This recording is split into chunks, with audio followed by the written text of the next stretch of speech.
What is up, everyone? Once upon a time. Yeah, I know. But there's also stuff to be happy about. Best music in the United States by far. Oh, thank you, Jacopino. I appreciate it. Okay, so this past weekend, I've been testing basically all week and the previous week as well. Basically, as since I decided that I was gonna be going to regionals, which happened this past weekend in San Diego, and looks like this very smart and thin player actually managed to snag a top 8 over there. So yeah, pretty freaking excited. uh, Gundog with the subscription, welcome back to the Primetime Stronghold once again. Thank you for the consistent support. I was the one who won the National Originals. Oh, dude, that's so awesome! Congratulations. Her music got me so pumped. Yeah, Cherry, that's my band actually. That's more than streaming, clickbait streaming. Yeah, I mean that's what I'm here for, right? I'm all about that clickbait. Titan is literally a shit dig. What have we played? Nice. That's just true. Thank you, Region. Thank you. Hey, John. How's everybody doing? How was everybody's weekend? Because mine was amazing. What do I think about the bands? We're gonna be talking about that. Don't worry. Don't worry. I'm gonna be doing like a quick debrief from this past weekend. But yes, I will definitely be gonna. Of course, we're gonna be talking about the bands today and all that good stuff. So yeah, I'm just getting warmed up, welcoming everybody to the stream, and yeah, here in Italy, we can't play Magic Digital. Oh, that's brutal, Hakopina. Yeah. I mean, that's what Magic Online is for, right? Magic Online doesn't care about no coronavirus. Long-term fine, first-time color. Not only as unplayable, will you consider playing the superior Simic deck? We evolve plus needing once per time. I'll hang up and listen. Sounds good, John. Yeah, so the superior Simic deck, I think that right now is going to be Evo Titan. So it's basically the superior version of Amulet Titan because it plays not only not only Primeval Titan, but it also plays the even superior card, which is called Greaser Brand, and you can basically evolve your Primeval Titans into better cards, which are Greaser Brands that allow you to draw cards. It's very good. It's very good. Would play very magic if I have to with a hazmat suit. Yeah, that's good. All right, so let's talk about the weekend. So everybody hopefully has been following the stream. We've been doing a ton of tuning, a lot of trying things out with the list. Um, Even last Thursday, which was the last day that I streamed, I was doing pretty damn well with the deck, and I managed to basically get two trophies in a row and then lose for the third 5-0 due to a misclick where I played a Hallowed Fountain instead of a Castle Garbage that would have allowed me to cast a Titan in order to win the game. So it was basically three 5-0s in a row. So thanks, Aaron. Yeah. So I've been doing very well with the deck. 14-1 on stream. Then I went ahead and I played at FNM because funny enough, the store where the regionals was held is actually the LGS that I go to whenever I'm over there in San Diego. So what I did is I drove to San Diego Thursday night so I could go to FNM on Friday, and I went there and I actually went 4-0. I beat Mono Red Prowess, Blue White Control. I played against the breach deck, a version of the breach deck that wasn't played cryptic commands, but he was actually a converted amulet player. I converted that player to amulet, and then he actually bought into breach for that event. But yeah, actually there's a lot of amulet in that store. There's a lot of amulet players in that store. I don't know why. I have no idea why there's so many amulet players in that store. But yeah, and then the other match, I can't remember what it was against. Oh, Burn. I beat Burn. Yeah, that's true. Um, Are you gonna run a league without once upon a time? Yeah, exactly. I mean, it's we have 4 flex slots. Yeah, I mean that's exactly what I'm gonna be trying out later today. Good. I mean, I'm seeking for substitute once upon a time. I mean, the substitutes that for once upon a time already. It's like just play a list, like the one that we. I mean, I'm not that smart, right? I'm just gonna start by playing a list similar to what we were playing before Once Upon a Time was printed. It's pretty easy. Just adding some mixture of steerings and explore. Dorset, thank you, thank you for the cheers. And I think I also missed some cheers before. Yeah, Larry Legend, thank you so much for the cheers. Really, I appreciate the support from both of you. Could be 9 without Dryden Valakut. Yeah, we could be playing no Valakut. I mean, already at this event, like the list that I settled on actually played only a single Valakut. That was kind of like one of the things that I arrived at. So let's look at this handsome players list right here. Are you gonna see that we're only playing one Valakut because we have Vesuva. We're playing Windswept Heath because this is the land that I actually have the correct art of in paper. So I played one Heath because I have the Onslaught fetches, so it was correct for me to play the Heath over the Misty Rainforest. And finally, I'm playing Bujuki Bog in the main deck. I was expecting Dredge to be reasonably represented, as well as the Breach deck, which actually the Breach deck I didn't get to see. Who's Juan? No idea. His name is sounds similar though, so he might be like my nemesis or something, my alter ego. Was that sarcasm? um, I said before he was famous. Yeah, you were here. You were here since the beginning, that's for sure. Cedrus. But yeah, so basically the list that I played, it just felt excellent the entire week. I don't know, like literally every card pulled its weight. Explore was incredible. Like the entire weekend, both on FNM on Friday and then during the actual event in regionals, Explore was just the MVP on weekend. All weekend, it was crazy how good that this card was. And then Grafdigger's Cage actually in that matchup against Breach, it just won by itself. Back in my day, there was only 12 viewers. Oh, how the times have changed, say God, how the times have changed. Um, but yeah, the Cage just won by itself against the Breach deck, and then I won't spoil during the regionals. But the Cage also came into play at regionals. The forces were the cards that I brought in the least because I did not really play against any Bloodmoon decks at all. Beast Within was medium. It's just like it's weird how a bunch of the cards would have been great, like Beast Within, for example, but the deck was just firing it on all cylinders during the entire week, the entire weekend, sorry, and I just didn't need them. So it's one of the things that would have been good, but I just didn't need them. Uh, so it's kind of weird, but yeah. So basically, I liked every card in my sideboard this weekend. I didn't really miss the counter magic at all, and I didn't miss a second Valakut at all.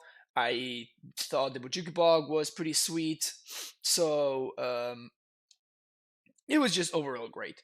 So let's start with how the weekend went. Whoops, why did this minimize? There's literally no reason why that should have been minimized, but anyway. All right, what's going on here? Wait, what? There we go. Figure it out. Figure it out. Okay, cool, cool, cool, cool, cool. So, how did the Euro work out? Yeah, I'm gonna talk about that right now. Laxack. Really move of the street and BNR Day. Good job on the weekend. Oh, thank you. Thank you, Mulderk. All right, so first round, right off the bat, we start shuffling, and I meet Cesar, which is a very very nice opponent, and Cesar goes turn one Tronland. And I'm like, okay, my hand is just gasoline against turn one Tronland. I have like Scout, um, I have a Dryad, I have a Titan, and a Pact. So I'm feeling good. I go turn one Scout. My opponent goes turn two Temple Chalice for one, and I'm like, oh, nice, great way to start the day. And then my opponent on the following turn just like plays something that's not a thought not seer. And then in the following turn they play another something that is not a thought not seer. And then I just play a Titan on turn 5 and they can never come back because they're playing Eldrasitron, so there's nothing they can really do. And that just the Titan just takes over and just wins from there. It's pretty straightforward. And then we get deck checked. We get that deck checked for 10 minutes. I'm talking to my opponent. He's a super super nice guy, and we're just hanging out there. Then finally, 10 minutes later, uh, my after we had actually resolved mulligans for the first. Actually, we hadn't resolved mulligan. That's not true. We were My opponent had mulligan to 6 after sideboarding, and I still needed to see if I was going to keep 7. So basically we just gave the judge our decks. We got deck checked for 10 minutes, and then the judge comes back. My opponent keeps 6, and I keep a double amulet hand with a stronghold. No, that's the Radiant Fountain, Castle, Bounce Land, and the Titan. And of course I snap keep it. So my opponent goes turn 1 Trollland map. I play my Radiant Fountain and I play my amulet. My opponent goes turn 2 second Tron piece and pass the turn. I draw and I play the second amulet, and then I play my castle and I pass the turn. My opponent cracks the expedition map for a blast zone, and I'm like, sweet. My opponent is super afraid of my amulets, and they're just not gonna have enough time, so I'm good to go. And then my opponent plays the third Trollland, and they play a Karn Liberated, and I'm like, all right, I guess we have a game. Then my opponent goes ahead and they minus on my castle, and I'm like, so I have double amulet Radiant Fountain, and I look at the top of my deck, and a Dryad shows up, and I'm like, oh, easy game. I just play the Dryad, I just Titan, and I just 20 them, because I was very smart. And you see what I'm playing here? Yeah. Yeah. So yeah, so basically very easy 2-0. We finish even with the deck check and everything. We just finish with like 25 minutes left on the clock, which was a constant. Literally the entire event. There was every single match that I played. I finished with 25 minutes left on the clock, which is pretty funny. So yeah, pretty sweet 2-0 victory against Eldrasitron. So much better than Hamburg. Yeah, by a long shot. Second match, I get paired against my opponent who goes turn 1, so Scar Mage, and I just have a reasonable draw, but I have 1 Scout, which is pretty sketch. So I mean, I still need to play the Scout on 1 and everything. So my opponent just kills it with, fortunately not with the lava dart, but with the other thing, the one that's less bad for me, which is the burst lightning. Then on turn 2, I I play explore, and I explore into an amulet, and then I play my castle as a third land, and I play the amulet out. And then on turn 3, I just play my Titan because I had a bounce land in hand. So number one, lucky I didn't play it. No, Gage. I feel like we're at a point where I finally want to actually play against you because my intro matchup is pretty damn good. But yeah, I basically just turn 3 Titan my opponent, and they were never able to catch up. Both of my opponent's draws were pretty not great in that match. I think that my opponent might have mulligan to 6 in game 2, but game 2 was pretty similar. I just just played my Titan on turn 4 or something, and it was just good enough because my opponent just didn't have anything really going on. I feel like one of the keys to the prowess matchup is you need to have a creature on turn 1, and there's like no excuse for not having a creature on turn 1, or you need to have a turn 2 Kinfiend, because turn 2 Kinfiend just wins by itself, right? So it's just, if you're playing prowess against Amulet, you mulligan to turn 1 creature or turn 2 Kinfiend, and then you should be good from there. Also, my opponents light up the stages where, unfortunately for them, they were horrendous. Like they flipped like land or something. So in game 2, my opponent actually cycles they start their turn 3 by cycling in one of their like cycling lands, and I'm like, oh, okay, cool. So not only does this mean no blood moon, but it also means that my opponent is super far behind in terms of like the gas that they have. So I just had kept like a solid hand that loses to blood moon, but that beats any non blood moon hand. So my opponent had a non blood moon hand, and I ended up winning. So very good start with a 2-0 against Prowess, which felt pretty good because I still to this day consider that to be a pretty bad matchup for us, even though it's just fine. But again, the explore matchups are very good. But yeah, I was actually talking to 3 Prowess opponents over the weekend, and all of them told me that they don't like their amulet matchup, and I'm like, that's hilarious because I don't like my prowess matchup. Which so it's really funny how amulet versus prowess is literally the only matchup where basically both players feel unfavored somehow, which is a weirdest thing because usually when you ask like somebody, like John against like blue white or whatever, and the John player is gonna tell you, oh yeah, I feel slightly favored, and the blue white player is gonna tell you, yeah, I feel favored. So like usually everybody just feels favored in the matchups, except I guess in the amulet versus prowess matchup where both people feel favored somehow. Prowess is a bad matchup when you play the wrong land, ruin the 15-0. That's true. That's true. However, at this point, I actually made a tweet where I said I'm currently 20-1, and that is actually true because I went 14-1. I went 4-0 at FNM, and then I was 2-0 in the event. So I'm just feeling like $1,000,000, and it of course I jinxed myself.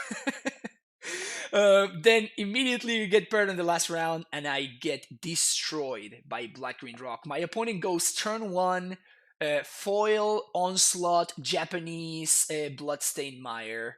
Then they fetch and they get a foiled Overgrown Tomb, Japanese as well. They play a foil Thoughtseize, Japanese as well, and I'm like, well, this man is not messing around, huh?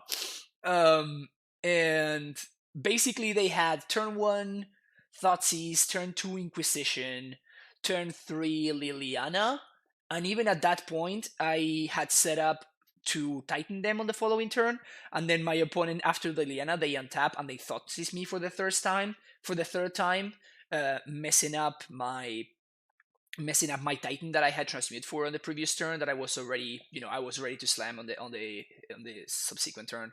And then my opponent actually, yeah, on turn 4 my opponent went Thoughtseize plus Bob. And I'm like, that's nice. That's nice. It was I just got completely buried by Bob.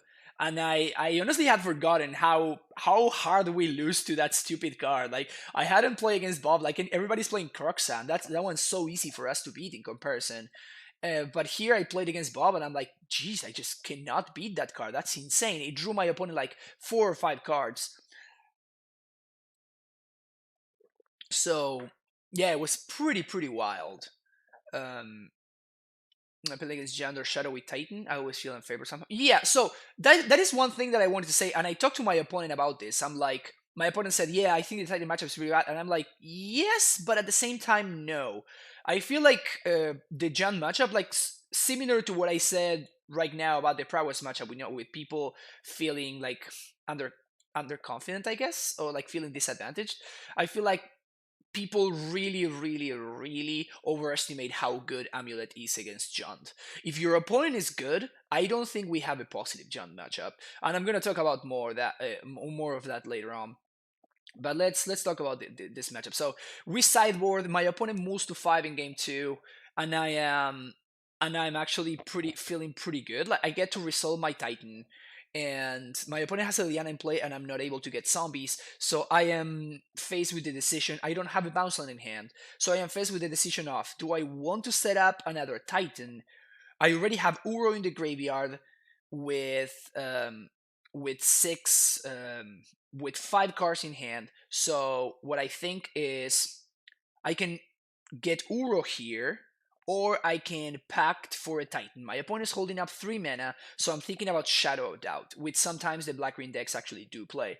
So I think about it, and I finally decide that this the pack that I'm going to use right now actually allows me to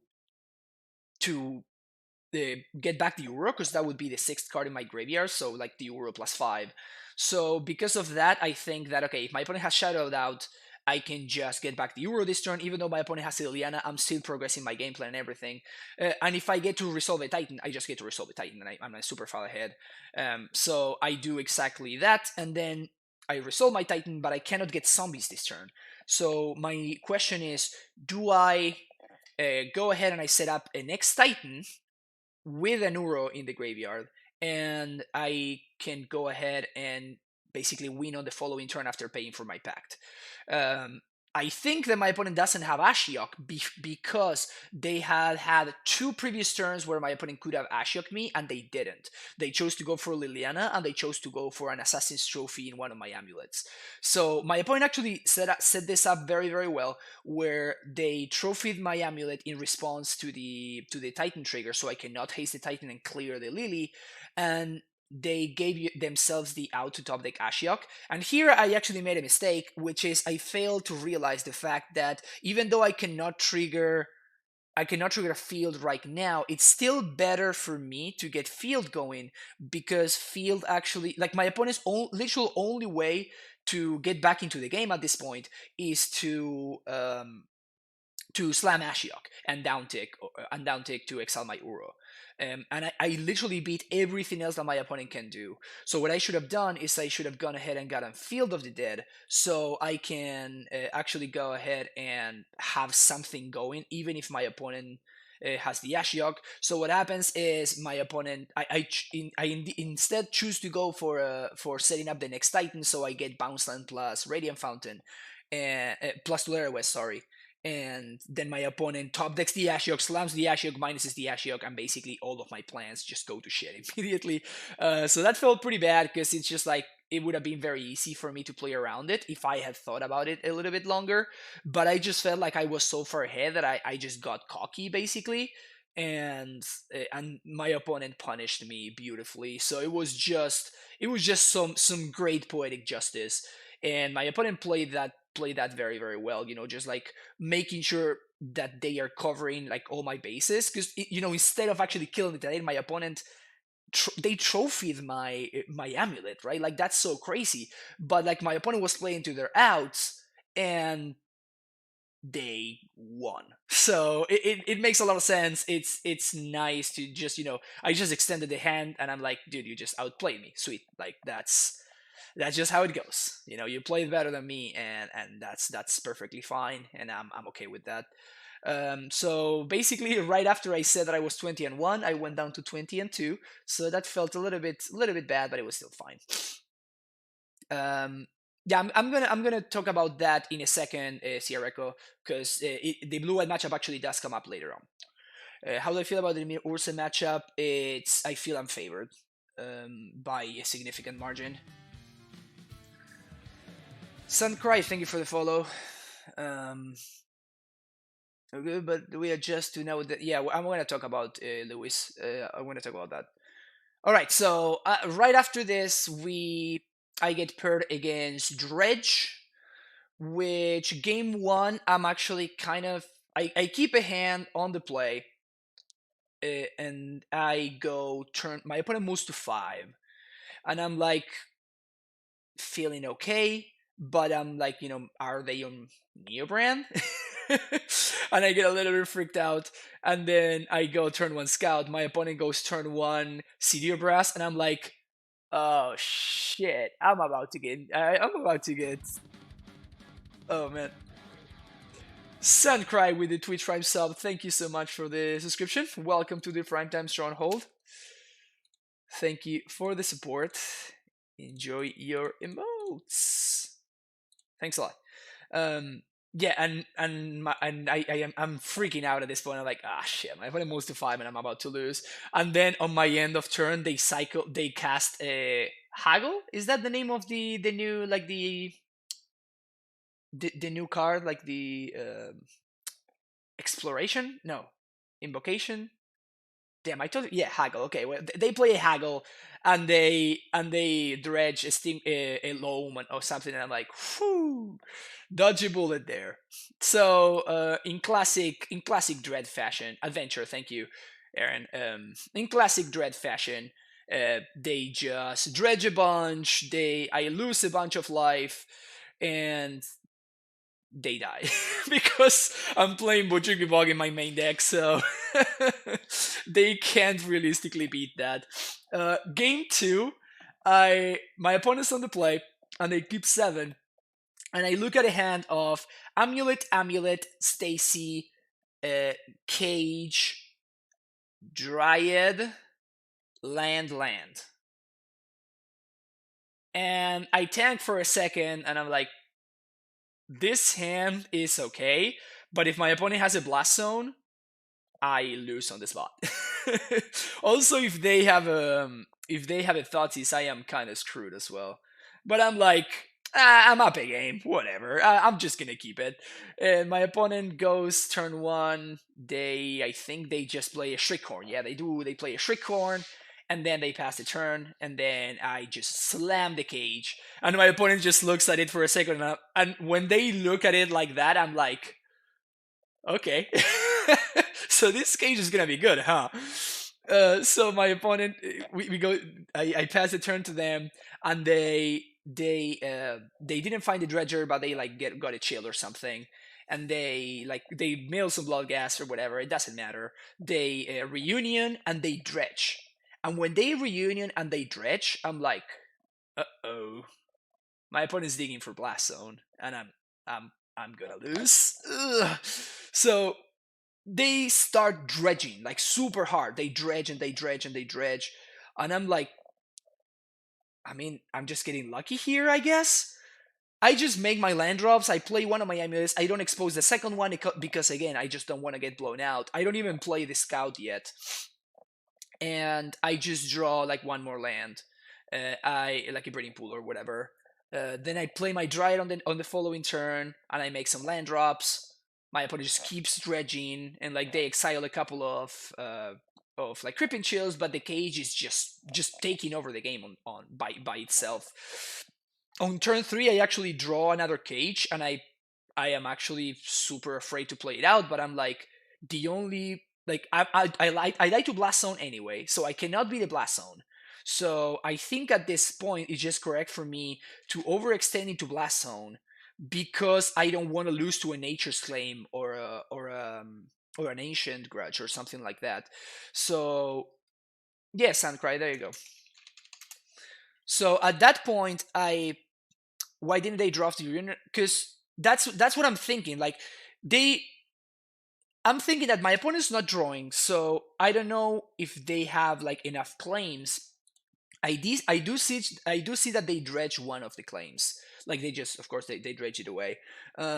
So I know that they have claim, but at this point I'm suspecting that they have blast zone. So I'm like, at this point I cannot be the blast zone, so I'm just going to overextend, and I'm going to try to get to draw a Titan before they find the blast zone. And then I just play. I naturally draw my stronghold, so I play it out, and I naturally draw my field. So I start making zombies. I make 3 zombos. Then my opponent dredges, and they find Ghost Quarter, and I'm like, oh, okay. So they were looking for Ghost Quarter.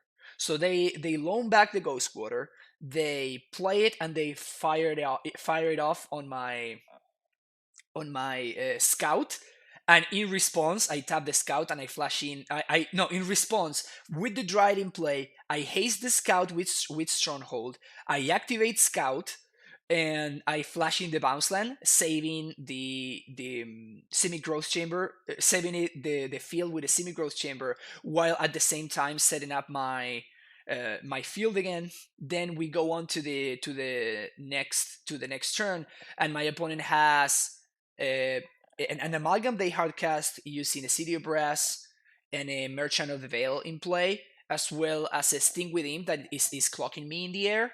So I naturally draw my San home, and I'm like,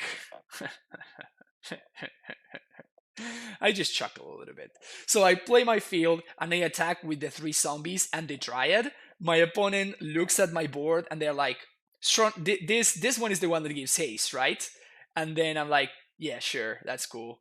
Um, so they double block the Dryad with the Amalgam and the Merchant of the Veil, and I activate Scout with my brand new just naturally drawn Sandhome, and I activate Stronghold on the Dryad, and then I give it double strike as well, and then basically just destroy my opponent's entire board while they take six from the zombies, and I made two more zombies in the way as well. Then my opponent destroys my Field of the Dead, but at that point they have one Sting with Imp on board, and I have five zombies and a Dryad, and they are at 10, even though they gained a bunch of life by exiling some Creeping Chills. So they just cannot come back from that, and they just concede. So it was really funny that I just won that entire game without ever casting a Titan, because I was playing Sunhome and Stronghold in my deck instead of playing Hammer Battlements. So yet another second time of the day where my decision of playing Stronghold Sunhome is paying off handsomely, and I'm feeling pretty pumped. Feeling pretty pumped. Then I get played. Then I get paired against Grixis Shadow. My opponent, super nice to well, hello, how's your day doing? Super friendly. So far, again, everybody has been super friendly. Um, I don't know, man. I just feel like I just get really lucky with opponents.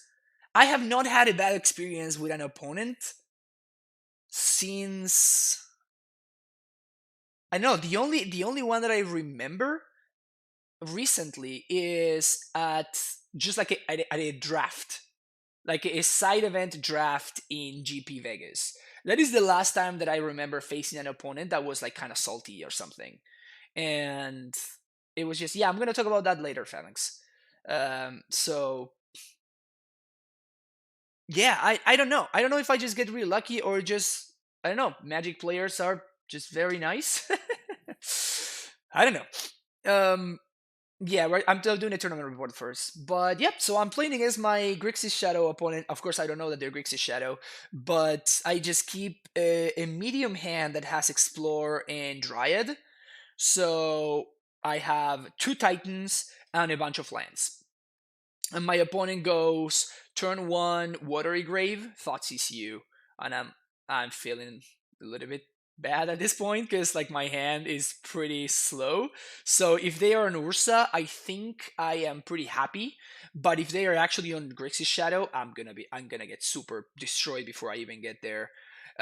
So my opponent takes the Dryad, and then they go turn two Thoughtscar myself, they melee shadow, and I'm like, ugh. And then my opponent says go. hmm.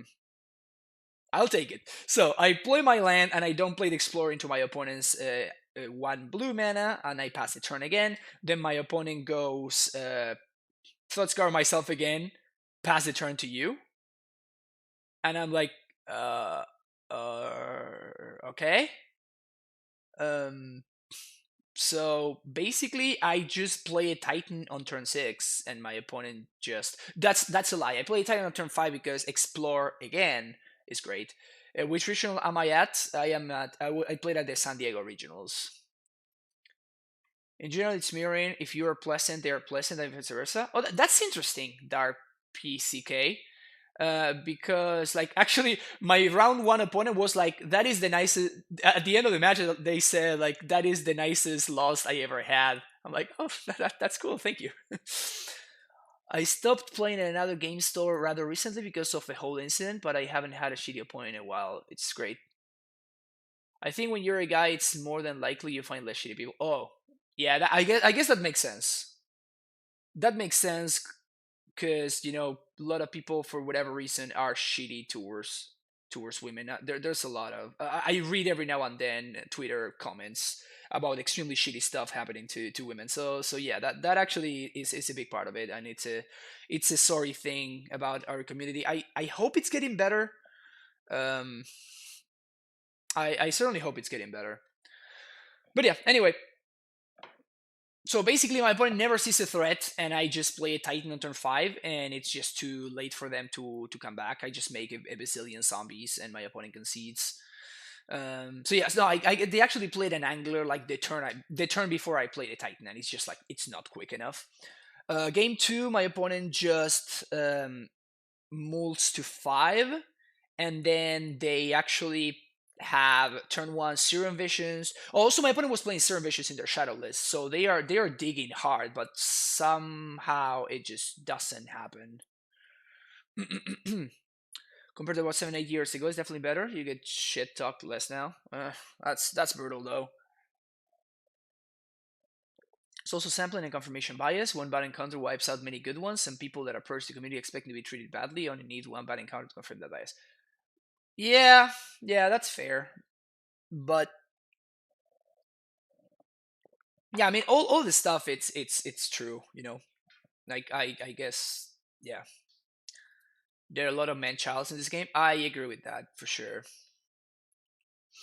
You're a nice guy. People from viewers, well, yeah, exactly. So I always try to be nice, just because that's just how I try to be in life. I feel like there's a lot of EV to be gained by just being nice to people. It's crazy. It's crazy how much better EV it is to be nice than to be shitty. But some people somehow disagree with me, I guess. Called the horrific. Thank you for the follow. Have in chat for once upon a time. Yeah, for real. Um, mm, my Furkor Shadow opponent played out 2 shadows against me, then I transmute for E, and they boarded out all their stuffs. No, they should not board out all the stuffs. But yeah, that sounds like a beautiful thing. Yeah, so game 2, my opponent goes turn 1, thought you, and then they see a hand of just a Titan, a Pact, a Dryad, and explosives, and 3 lands. And they take the Dryad. So I go turn 1, land explosives on 1. My opponent goes ahead and they thought scour themselves and they play a turn 2 angler, which is pretty scary. But then I draw, explore, just bailing me out like it's done so many times already. So I explore into some other nice thing. I develop my mana. I'm feeling great. Then my opponent starts clocking me with an angler. I find a castle, and then on turn 4, my opponent has 3 cards in hand, but I'm at 5. No, I'm at 10. So I die to a TB. No, I'm at 5. I'm actually at 5. Yeah, and I just my opponent doesn't have the TBR, which is nice for me, obviously, but they are holding up 3 mana. But there's nothing else I can do. I cannot transmit for cavern because I just don't have the time, and I just have to slam my Titan. So I just cross my fingers and I say, pay for mana, activate castle, Titan, and my opponent says, yeah, that resolves, and then of course I just take over from there, making a bunch of zombies, and my opponent cannot come back. I gain some life. My opponent can't attack anymore. I even at this point it doesn't matter if they have the TBR because just my opponent just has an angler. They don't have a shadow, so even if they had a shadow, I have it covered with the explosives. So even if they have a TBR, they are just like using it to trade with my Titan, and they still can't kill me. And then I just take over from there. So it was pretty unfortunate for my opponent, but that's the way the cookie crumbles sometimes, and I'm able to overcome. I'm able to overcome a pretty bad matchup by just my opponent getting a little bit unlucky. All right, first winner from the O2, the well-known store. I got trash talked by an adult as a teenager. It was far worse. Wow, jeez, that's brutal. Takes one of experience to bring further experiences. Yeah, that's true. Am I doing a league? Yes, I'm gonna be doing a league. I love Explorer on the non-black version too. Yeah, I think Explorer is incredible. About 2014, I played a very angry adult man. In Theros pre-release, he made me feel very unsafe because I called him out on cheating and he was swearing at me when I was calling out on drawing extra cars. And he was lucky I wasn't at the store defending him. That was, wow, that's an extremely shitty thing to happen. Ah, that's such bullshit. He like walked out of the store when I walked out, and I was actually jeez. Whew. That's brutal. That's brutal, Richard. Wow. I hope that that doesn't happen again anymore. I feel like the way that social media has been going lately, like people are so much better at condemning that kind of stuff. So I feel like people are not doing that stuff anymore because I don't know. Now probably when I got back into the game in 2014, I would not have probably, I was also like much younger, but I would have probably just like shut up. But now if I see somebody doing something shitty like that, I would be like, yo, that's just not cool, man, or something. It is sad that there are people that try to tilt their opponents to try there to cause misplays. Yeah, but at the same time, if you get tilted by your opponent, then you are playing into their game. So like it's not like it's extremely hard to tilt me, for example, because if you like understand what they're trying to do and you understand how it's just there's just no way that that makes sense for you to do, right? There's no need for you to play into their game, right? So if we intend to bring in steerings, we should tailor a deck. Yeah, I'm going to talk about that later. Magic is incredibly thin. For some reason, some people can handle a hint of competition. They turn into cheaty, cheaty greed monsters over $30 in credit. Yeah, that sucks. It's kind of. We'll talk about that later. Have yet speak about the effect? Yeah, we're going to talk about that later. Doing match reports first? Yes, thank you. Understand how anyone's concerned about Amulets viability. A year ago, we had hard mode, just Titans and San. Yeah, exactly.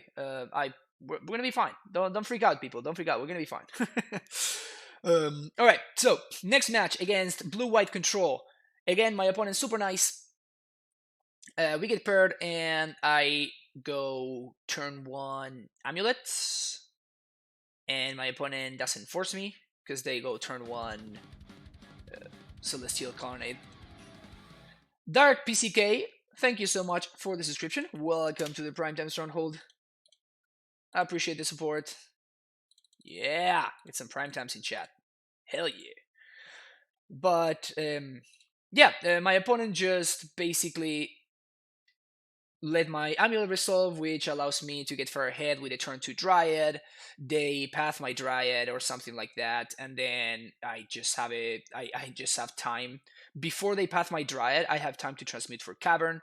So on the following turn, no, this was game 2 actually. My bad. The game 1, I am able to do. Hey, Cardinal Cantrip, thank you so much for the cheer. Really appreciate it. Thank you. Thanks a lot. Um, no, game 1, I go turn 1 Scout, which is awesome because Scout does a lot of work. My opponent has a field in play they can't use. They just at one point they even end up passing the Scout just because the Scout is so much value. It was great. But yeah, I'm able to transmit for a Cavern, and then we finally just get there because I get Field of the Dead going, and then my opponent attempts to establish a cryptic lock, but I just go ahead and I just have so much value. Like my opponent just Vendilion clicks me game 1 on turn 3, and they see a hand of Titan, Summoner's Pact, and I have access to 6 mana because they saw me transmit for Cavern the previous turn. So that's why they tap out for click, but I just have like pure gas, so there's nothing they can really do anyway. So I just back for a Titan, the Titan resolves, and then I just basically win from there because Scout is amazing in the blue white matchup. So it gets to the point where my opponent attempts to cryptic lock me, but I just have so much gas in the tank that second main phase, I just back for Dryad, play the Dryad, and I just Valak at their face, and they just die. No, this was straight up blue white control. Yeah, the Stoneblade match. That's why I was so surprised about the main deck Vendilion click. But it's fine.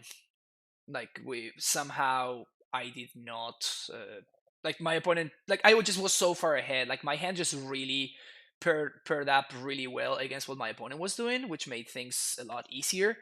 Because like they just couldn't poke a hole in my hand, and they just also I was enough ahead on mana that I was able to just easily resolve my Titan, and the click was not able to click me to clock me. The click clocks you. The click was not able to clock me fast enough, and my opponent got me down to 10 or something, and then I just Valakuted their face to death, which was nice. And then we go on to game two, and my opponent kept a tap out control style hand. So they go ahead and they tap out for Mentor on three, which I'm low key worried about. Because if my opponent has that and then I am not able to capitalize on it, which I can't in this very turn. So I have to give my opponent one turn of being able to untap, which I am completely terrorized against. So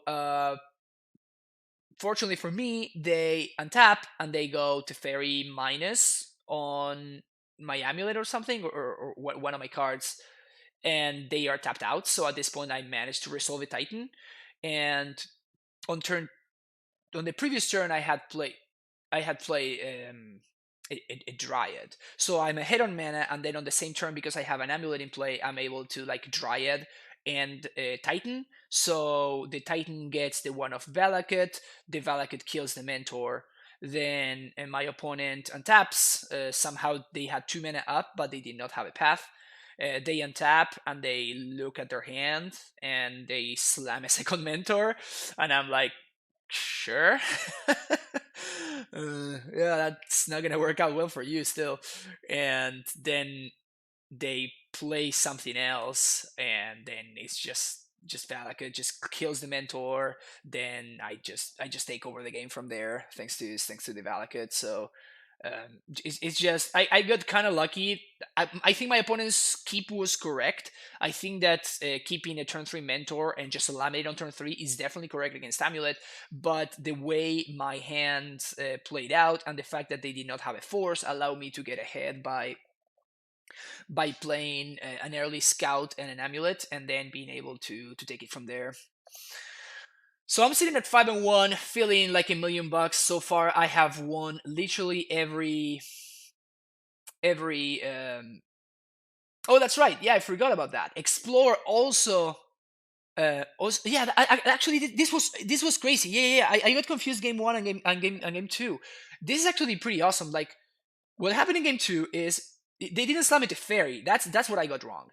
I played the Dryad, but they slammed an Ashiok on turn 3, and they triggered the Mentor.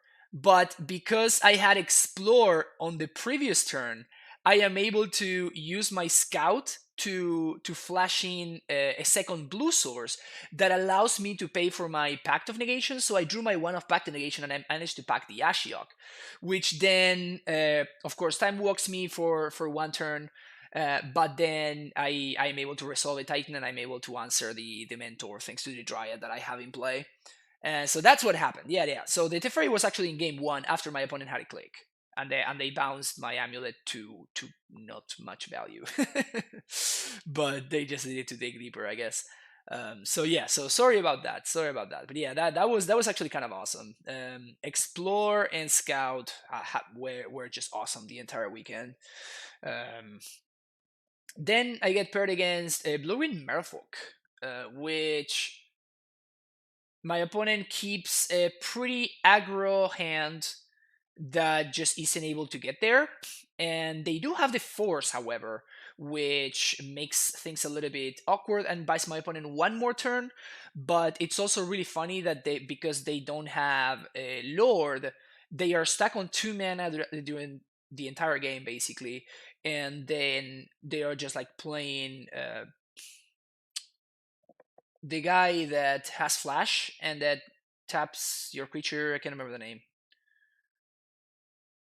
Trickster. They have the Trickster and they have like a bunch of Silver Gill adepts. So they play turn one the 2/2, like the 1 mana 2/2. I can't remember the name of the dude, but they play that guy on turn one. Then they hold up mana on turn two, which I'm expecting Deprive, but I actually play turn one Amulet, turn two Dryad, and the Dryad actually gets trickstered after I get my full value from the Dryad. Then my opponent goes turn two, turn three. The cantrip Merfolk, Silvergill Adept, revealing Silvergill Adept, and they draw a card, and they also do like that kind of face. So I untap, I cast Summoner's Pact, my opponent forces, I then transmute for another Summoner's Pact. It's actually unfortunate that I don't have enough lands, so I'm not able to transmute to Pact on their turn, so I just cannot really play around Force. So I transmute for a second Pact. My opponent at this point is clocking me with like Silver Gate Adepts and whatnot. Dryad is a 2/4, so it blocks pretty well. So they are just champ attacking, trying to clock me, and then they play another Silver Gill, revealing another Silver Gill, and then on the next turn I pact with the just playing into force, but I can't play around force anyway. But my opponent says resolves, and at that point, I just know it's done because the Titan gets Valakut plus the Vesuva, so the Vesuva copies my bounce land, and I just nuke my opponent's entire board, and the game is over from there. Game 2 is very similar, but my opponent just, I think they mulligan to 5, and the hand they keep is turn 1, 2/2, turn 2, Lord, turn 3, swing for 5, and Trickster you again, but it's just not fast enough, and I am just able to get there with just Titan plus Dryad both times. Um, I was afraid of Deprive because I have seen Deprive out of Merfolk decks, but somehow my opponent just didn't have any, or they didn't draw them. I don't know, but yeah. But I'm able to get there pretty easily thanks to Dryad plus Prismatic Omen plus Valak. It just gets there. Um, isn't there some weird rule in between Trickster and Dryad, like if Prismatic Omen works? No, it does not. I think not. That's actually a good question. Like, I don't know if. Hmm. I don't know, because like if they stop the prismatic omen effect, then the Valakut trigger would fizzle.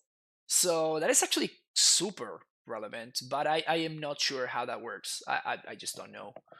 That's interesting though. That's definitely something to ask like Nikachu or somebody that plays a lot of Merfolk. It still works. It does work like that. Okay. Okay. So that there you go. So I guess it doesn't stop the prismatic omen effect.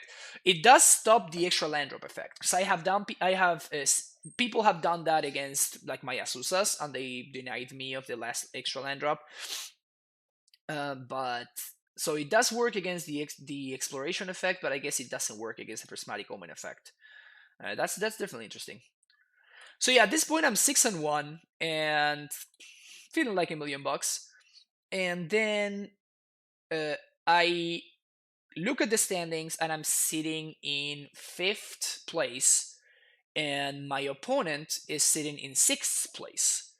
So I am kind of freaking out because I have no idea how that kind of math works, how tiebreaker math works. So I talk to my opponent. I'm like, "Do you think we can draw?" And my opponent is in the same situation. He's like, "I have no idea. Like this is literally my first time that I'm ever that I'm ever in this situation. So I have no idea how this works." And I'm like, "Yeah, it would feel pretty stupid if we draw into 9th place, right? Like that would not feel good." And then a couple of people sitting around us, they're like, I'm like 99% that you guys can draw in. But I'm like, yeah, but how about that 1% though? Like, what do you mean by 99% and not 100%? So we talk about it for like 5 or 10 minutes. Some friends come over and they like talk about it as well, and they explain why it's going to work. But we're kind of freaking out. Finally, we are just like, okay, we're just gonna draw. So we signed the match slip with the draw, and then I spent like the last 50 minutes just freaking out, not knowing if I made a huge mistake. Fortunately, we're good. Fortunately, we're good, and I draw into 5th place. So I'm at 5th, and my opponent is 6th. So yeah, it's nice. Sometimes the 6-1 is a ninth. Yeah, yeah. That's not what happened this time around, and I think actually a 6-2 got in there. I'm actually not sure, honestly. I think that a 6-2 got there. That Ian, who was on Yakmoth, um, Wow, that's hilarious. Like these things actually went the other way around. This actually, I was in fifth. Even at the beginning of the stream, I was on fifth, and this like that's funny. But yeah, but Ian was eighth, and I think he was 6-2. But yeah, I top eight.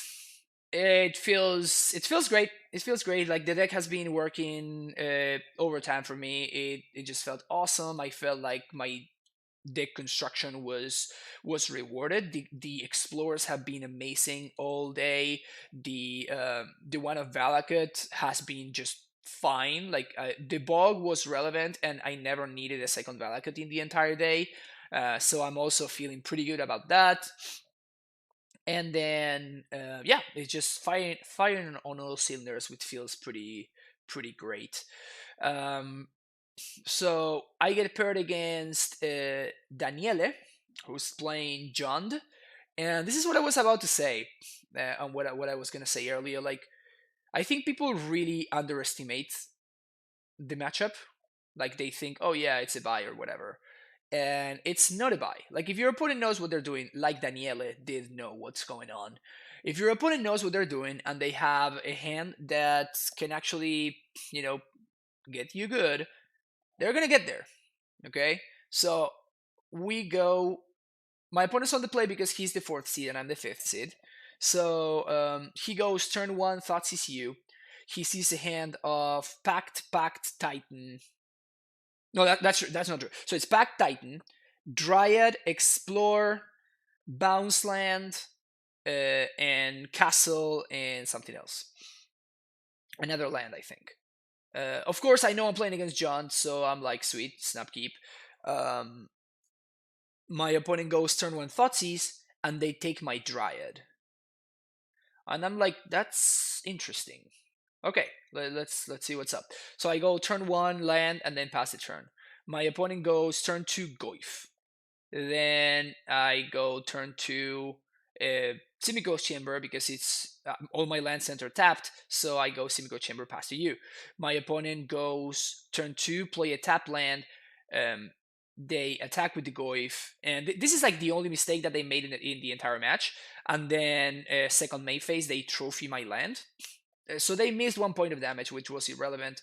But it's one of those things that I was like pretty happy at the same time because I'm like, this guy knows what's up. Like this guy's not messing around. Like my opponent knows that I have a Titan that they cannot stop. So the only way for them to win is they need to put a clock in play and they need to do everything that it takes in order to make sure that I cannot get there. So they know that they need to put, first of all, start clocking me ASAP, and second of all, they need to slow me down however they can. They know that they cannot stop one of my um, creatures because they're gonna give me value anyway. So what they're doing is they're going after my lands and they are not wasting, they're not holding up mana to like try to answer my Titan later. And I thought that this was pretty cool. And it's what ends up winning my opponent the game, right? Because I explore, I fail to draw a Titan, and I failed to draw an Azusa, sorry, or a Dryad, and my opponent is just clocking me. Now I'm down to 10. They play a Liliana, so even an Azusa is not going to buy me a turn. They plus Lily. On the following turn, I am forced to basically just, I'm dead on board, right? So I just need to pact for a Dryad. So I pact for Azusa. I play my Azusa, and then my opponent just minuses Liliana, and they just kill me. And I'm like, that is so cool. Like if my opponent had sequenced the other way around, if they had taken the Explore instead of the Dryad, because that would have meant that they cannot double minus me, right? So they're going to be minusing one time, so they kill the Dryad, and then the Lily is going to be sitting at 1, so they actually cannot minus me again on the following turn. So if they had taken the Explorer instead of the Dryad, if they had not trophied my land, I would have won that game. I guess if I had been on the play, I would have probably won that game anyway. But but what I'm saying is like my opponent assessed what the game was about, and they did everything properly in order to get there.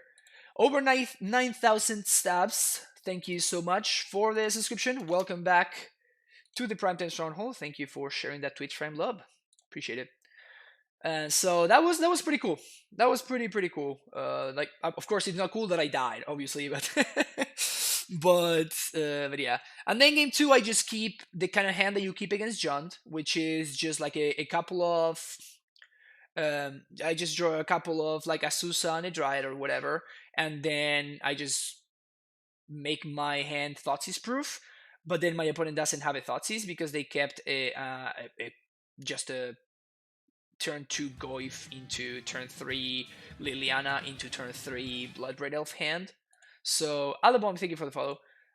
So I just find myself in a situation where I have a bunch of lands and I sequence and I play my cards in order to give myself the most time to find the Titan. And if I find the Titan, I win. If I don't, I lose. And I don't, and I die. So yeah, it felt a little bad that towards the end, literally in the last match, that's where the deck fails me. But on the other hand, I can't really complain because like the deck has been firing on all cylinders at all points. So yeah, so I end up just with a fifth place finish. But I guess now I am qualified for the event. What is the name? The Invitational.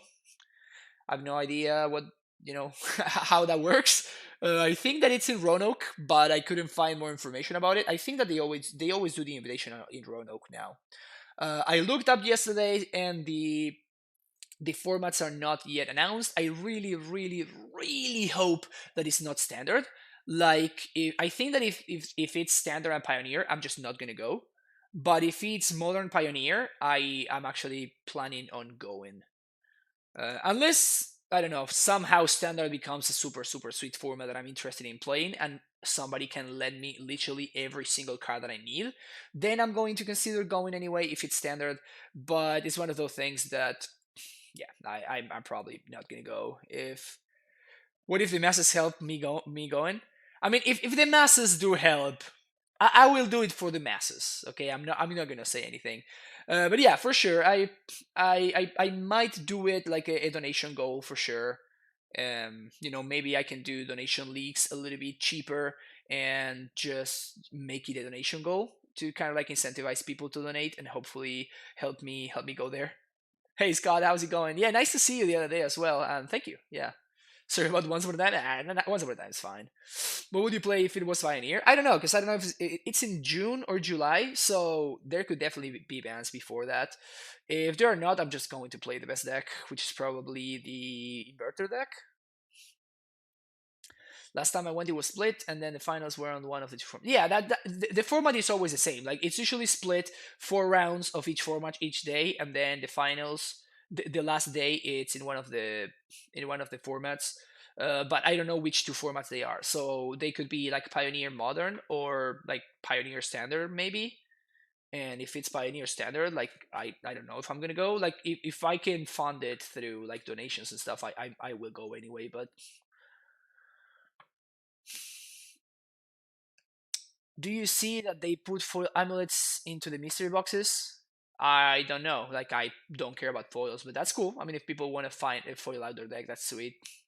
Never actually get to catch your streams. You're the best. I'm hoping you come up with a really good substitute for WhatsApp. Oh, thank you so much. Over 9,000 stubs. Yeah, I'm gonna be talking about that later. We're gonna be playing Lee. We're gonna be doing some testing.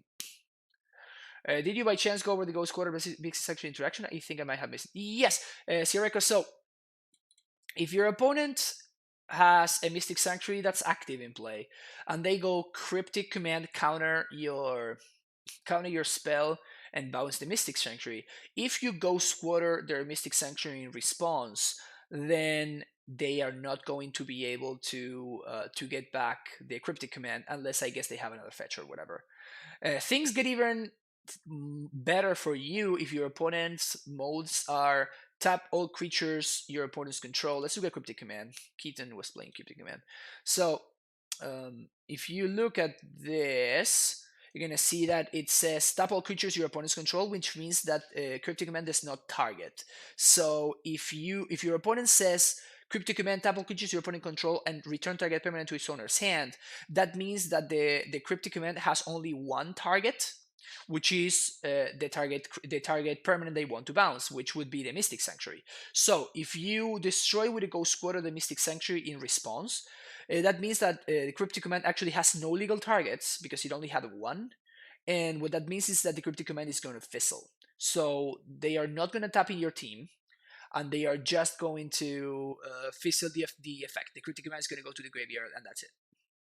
No effects are going to happen. Push the Cook Inventor has a 49 win percentage against non-mirror matchups. Yeah, but I think it's still the best deck, probably. And it's just like they could say it's 52%. Maybe it is 55%, and they just made up that number. Like, we literally have no idea to know, no way to know. They could be lying to our faces, and we don't know. Maybe they just like Inverter being the best deck, which is fine, which is perfectly fine. Maybe they just don't want to ban me Gidik through time. I don't know. Like, I don't really care about the format as much. So, like, whatever they do, it's fine. I'm just going to play the format I've dealt with if it comes to that. Vintage? No, there's probably going to be no vintage. For SCG Invitation, the single emission route is always the first one I played in the Swiss. Well, there you go. Yeah. Rip my foils. How did the one Valakut versus two feel? I don't think we need a second Valakut. I don't think I needed a second Valakut in that event. I don't think I mean, if anything, I feel this was just prefacing the fact that now without Once Upon a Time, we're probably all going to be playing just a single Valakut because we're going to see the Dryad less often, so our deck cannot really rely on Dryad. So basically, I think that from the list that I played, I'm just going to change very few cards, which is what I'm going to talk about. Did I get boiled? No, that's just a meme. It's just not particularly effective. Congrats on the top 8. Thank you. Easy, appreciate it. I bought the entire deck last week for the second time, and I only found foil amulet. I guess I'm a pimper now. Oh, I'm sorry, Jacopina, because that's a one-way street, my friend. Now that you foiled out your amulet, you need to foil out everything else. Buena, Fran, ¿cómo crees que afecte el baneo? Once upon a time, voy a hablar de eso ahora. Sí, voy a hablar de ahora de eso, así que no te das problema. All right, so that's all that I have to say about the event. The event was sweet. It felt nice. It was run pretty smoothly. It was definitely the most smoothly run event that I've been to so far. It probably has to deal with the fact that I think there were like 150 plus players, so it was medium turnout, I guess. But like the last one of these that I went in the West Coast was like over 200 players. So yeah. Media duration as I was there with the most. Hi, hey, Dagon, how you doing? Hey, Philip. I ended up in fifth place, as you can see right here. Fifth place. Good rope into foiling out my deck because people kept giving me foil lens. Now I'm stuck and I have four scouts and foil, 3 Azusa, and 3 packs left. That's brutal. Especially because scouts are very, very expensive in foil somehow. They're like 50 or 60 bucks or something, which is just stupid. Let's talk about the scout reprint. Yeah. I'm only missing 3 packs and 2 to West. So close. Got my covered originals. Nice. Nice, Wecht. It's nice when the projects get closer to being finished. But yeah, that's gonna be it as far as talking about the event. I think it was great. I thought my list was very, very good. I didn't miss the counter magic. I did not miss the second Valakut. Slayer's Stronghold was insane all weekend. Coffee paired with the subscription. Thank you so much. Welcome back to the Prime Stronghold with the tier 1 sub. Appreciate the support. Explore was an MVP all weekend. The only card is Uro. Like, Uro would have been insane, but I just never drew it when I needed it. And the one time that I was able to set it up, I was completely blown out by Ashiok, as I explained earlier. So, yeah. Everything else was great. Like, Grafdigger's Cage was great. Beast Within was kind of medium in the John matchup, but I had to bring it in anyway, so I ended up like Beast Within in a Goif in order to buy 2 turns, which kind of sucked, but at the same time, it's just like, if it had been a Dismember, it wouldn't have really been better, and I need to play around Ashiok, so I mean, it's the power of Ashiok, right? It forces us into awkward spots. And what battlements? Nice. But yeah, so this was great. This was great. This was great. Everything was great except for like even the cards that I didn't get to use. It's because I didn't need to use them, right? Just my deck was just firing on all cylinders, and I just didn't need them. So I brought in Force of Vigor against like the prowess deck and stuff, but I just they never draw the Blood Moon, so it's just whatever. Like it didn't matter. I didn't need it. But yeah, all the cards were great, and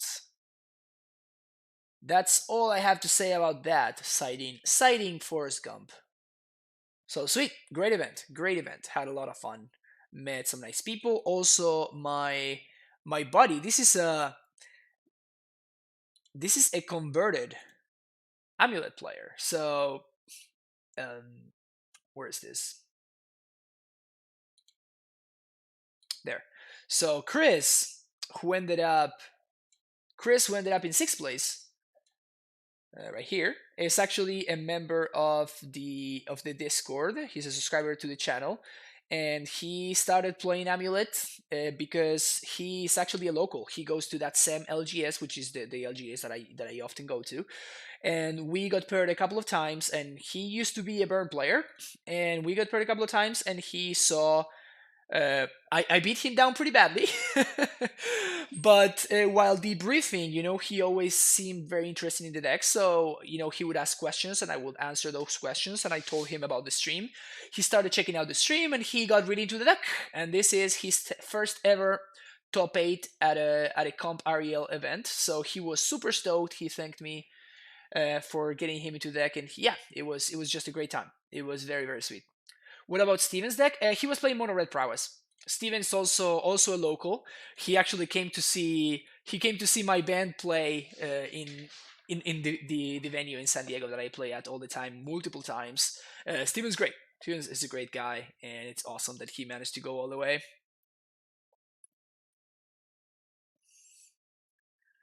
It is crazy to run Slayer Stronghold without Sunhome. Like, what would be the point? Oh, the other. Oh, yeah. I have no idea what. I don't know the other Steven. I don't know the other Steven, so I have no idea. Give me 1 second.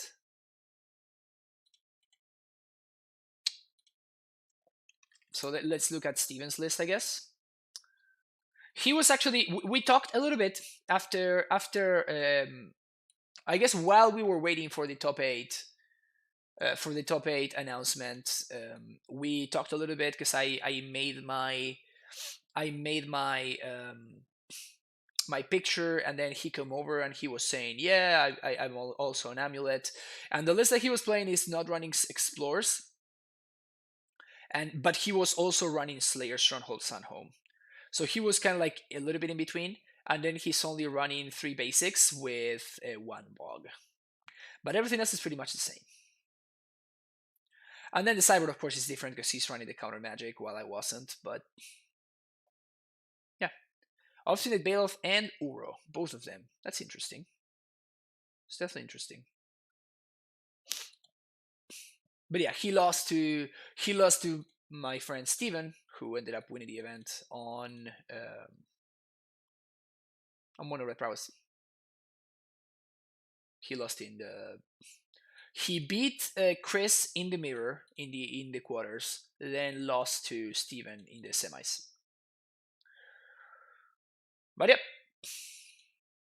that's what it is. Stronghold Sunhome is the truth. I feel like I was wrong to run your toolbox lands in the sideboard. Why? Sometimes you need more, right? Sometimes you need a second field. Sometimes you need a second cavern. Why would it be wrong to play your toolbox lands in the sideboard? It's like saying that I don't know. It's kind of the same thing. Like if you're playing, like you should play Collector Roof in the main deck. If you are playing like a Court of Calling or Collected Company, it's just like not really. Can we talk about? Yes, that's gonna be the next topic that I'm going to cover. But I've been talking for a long time, so I'm gonna take like a 1 minute break. So don't go anywhere. We're gonna talk bans and all that stuff. But I just want to, like take a short break because I've been talking a lot. So don't go anywhere. We'll be right back in 60 seconds. 60 seconds, pretty good.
All right, easy, short break, no big deal. All right, people. Rip, rip. No more, no more. It was pretty obvious, right?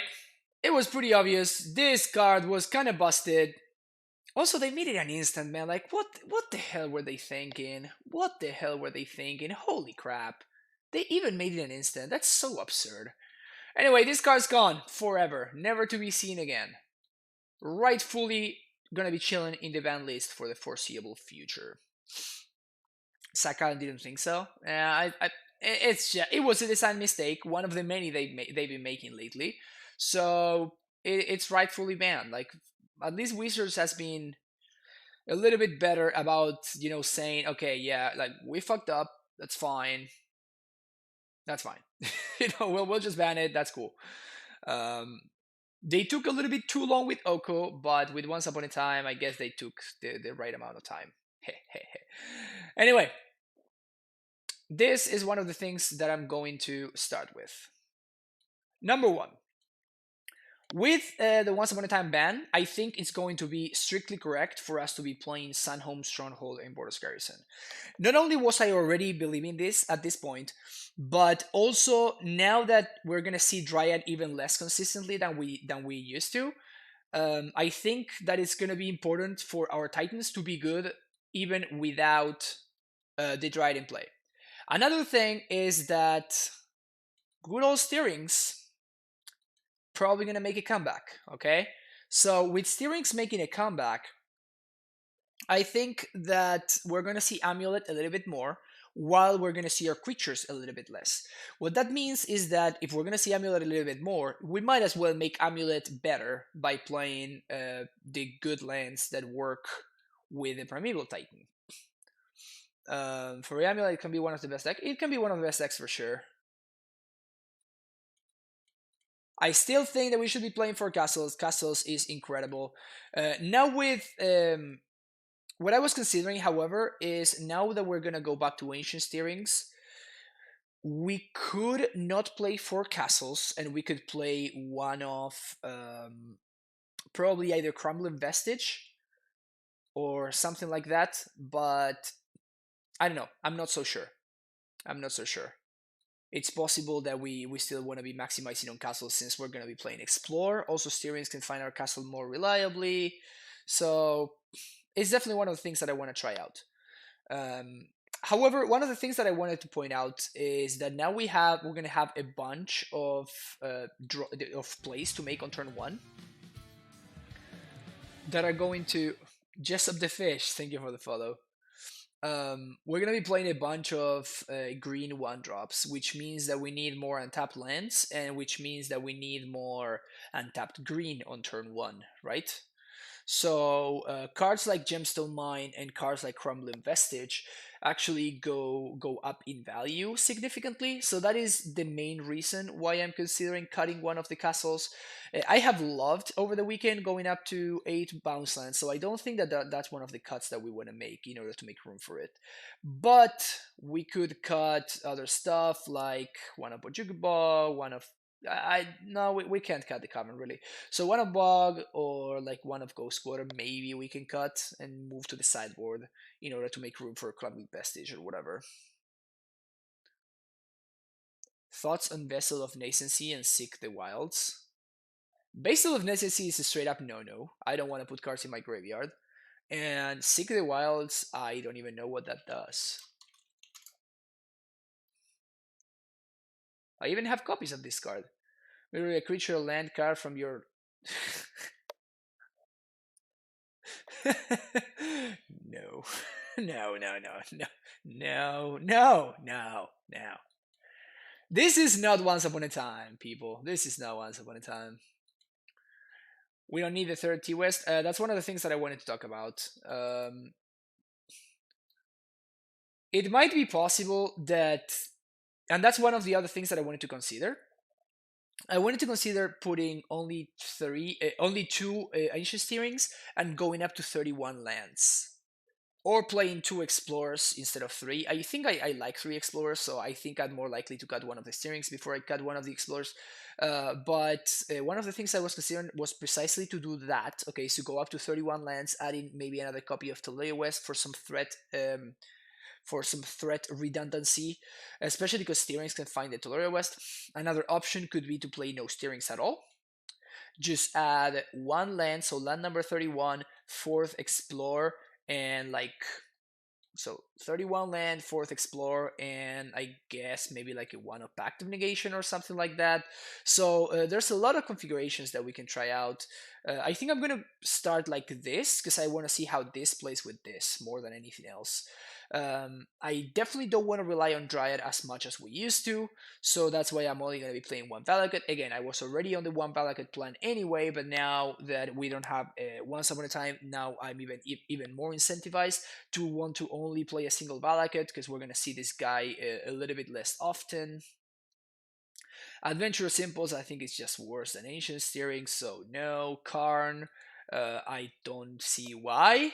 Like, what do we host? I guess the new Breach deck, that's the only thing that we host. And then I actually do like having a sideboard, so not sure I want Karn. Adventurous Impulse or Oath of Nisa, maybe. I think they're just worse than Ancient Steerings. Oath of Nisa could be a consideration if we're playing Karn for whatever reason, but I don't see why we would play Karn.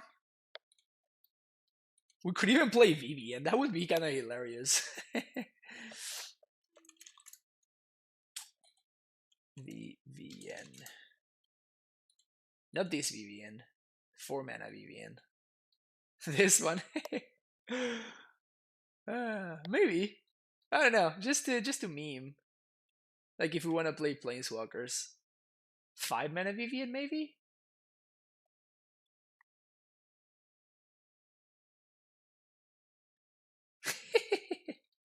No, we're not gonna. No, we're not going to. Anyway, so this is starting point number one. Okay, a list like this, steerings, some number of steerings, some number of explore, and kind of see where we go from there. Sideboard can look kind of the same as a starting point. I don't know if now that Amulet is going to be less broken, we might see less number of Ashioks. So that is certainly quite interesting because if we see less numbers if we see less numbers of Ashioks, then we might not need to be playing so many Beast Withins and stuff. So maybe that's a consideration. But I want to start with something like this. as step number one, because I think that I want to try whether this card is still viable without Once Upon a Time, which very easily might be, but it might not be. So because it might not be, and I also came up with the list that I would play if I would like to not be playing Dryads. So in a list like this, we actually have a lot more space, which is very nice. So you're gonna see here that I am, of course, playing Stronghold, Sunhome, and Boros Garrison. We are playing two Field of the Dead in the main deck and two Cavernous Souls because number one, we don't need to play Valakut anymore, which makes rooms for the second field, which makes sure that we actually have enough threat redundancy, which is pretty nice. And I chose to add a 31st land. The 31st land that I'm choosing to play with here is Cavernous Souls.